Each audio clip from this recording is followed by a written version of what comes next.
Hi అండి. అందరికీ నమస్కారం. Welcome to my channel. ఈ వీడియోలో ఏపీ ప్రభుత్వ ఉద్యోగులకు, పెన్షనర్లకు సంక్రాంతికి ముందే సర్కార్ భారీ ఊరట.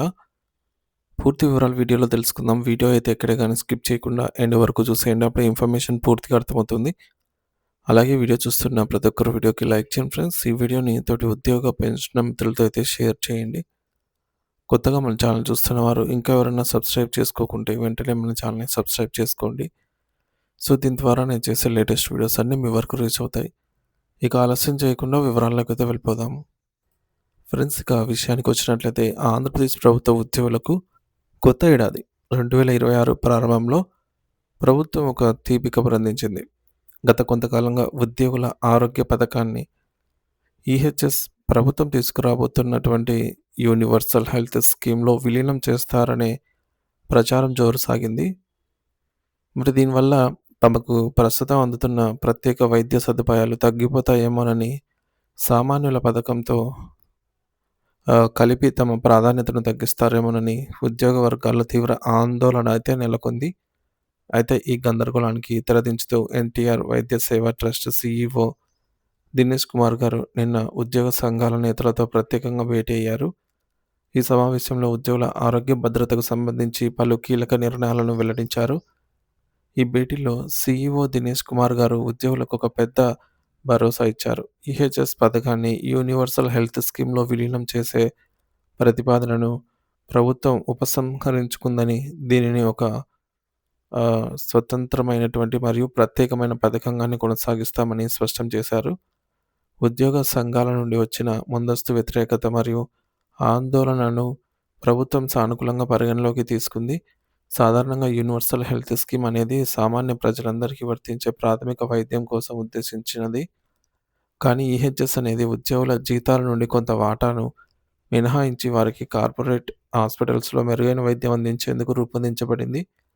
ఈ రెండిటిని కలిపితే ఉద్యోగులకు అందాల్సిన ప్రత్యేక ప్రాధాన్యత దెబ్బతింటుందన్న వాదనను ప్రభుత్వం అంగీకరించింది. ఇది కొత్త ఏడాదిలో ఉద్యోగుల ఐక్యతకు దక్కిన విజయంగా చెప్పుకోవచ్చు. వైద్య బిల్లుల రీయింబర్స్‌మెంట్ విషయంలో కూడా సీఈఓ ఉద్యోగులకు స్పష్టమైన హామీ ఇచ్చారు. గత ఏడాది ఆగస్టు నెల వరకు పెండింగ్‌లో ఉన్న ఉద్యోగుల మెడికల్ రీయింబర్స్‌మెంట్ బకాయిలను ప్రభుత్వం ఇప్పటికే పూర్తి స్థాయిలో క్లియర్ చేసిందని ఆయన వెల్లడించారు. మిగిలిన బకాయిలను కూడా సాధ్యమైనంత త్వరగా ఎటువంటి సాంకేతిక ఇబ్బందులు లేకుండా విడుదల చేస్తామని హామీ ఇచ్చారు. ఈ చెల్లింపుల ప్రక్రియకు సంబంధించిన సమాచారాన్ని ఉద్యోగులకు ఎప్పటికప్పుడు వారి వాట్సాప్ నంబర్లకు మెసేజ్ ద్వారా పంపిస్తున్నామని ఆయన వివరించారు. దీనివల్ల ఉద్యోగులు తమ బిల్లుల పరిస్థితి తెలుసుకోవడానికి ఆఫీసుల చుట్టూ తిరగాల్సిన అవసరం ఉండదు. మరోవైపు అన్ని నెట్వర్క్ హాస్పిటల్స్‌లోనూ ఎటువంటి ఆంక్షలు లేకుండా క్యాష్‌లెస్ చికిత్సలు అందించేలాగా చూడాలని ఉద్యోగ సంఘాల నేతలు కోరారు. చాలా సందర్భాల్లో కొన్ని ప్రైవేట్ ఆసుపత్రులు పాత బకాయిలు రావాల్సి ఉందనే సాకుతో ఉద్యోగులకు నగదు రహిత చికిత్సను నిరాకరిస్తున్న ఉదంతాలు వెలుగులోకొచ్చాయి.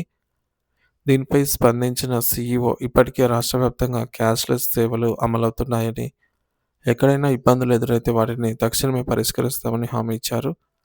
ప్రైవేట్, కార్పొరేట్ హాస్పిటల్స్‌తో ఎప్పటికప్పుడు సమన్వయం చేసుకుంటూ ఉద్యోగులకు అత్యవసర సమయాల్లో ఎటువంటి ఆర్థిక ఇబ్బంది కలగకుండా వైద్య సేవలు అందేలాగా చర్యలు తీసుకుంటామని ఆయన సానుకూలంగా అయితే స్పందించారు.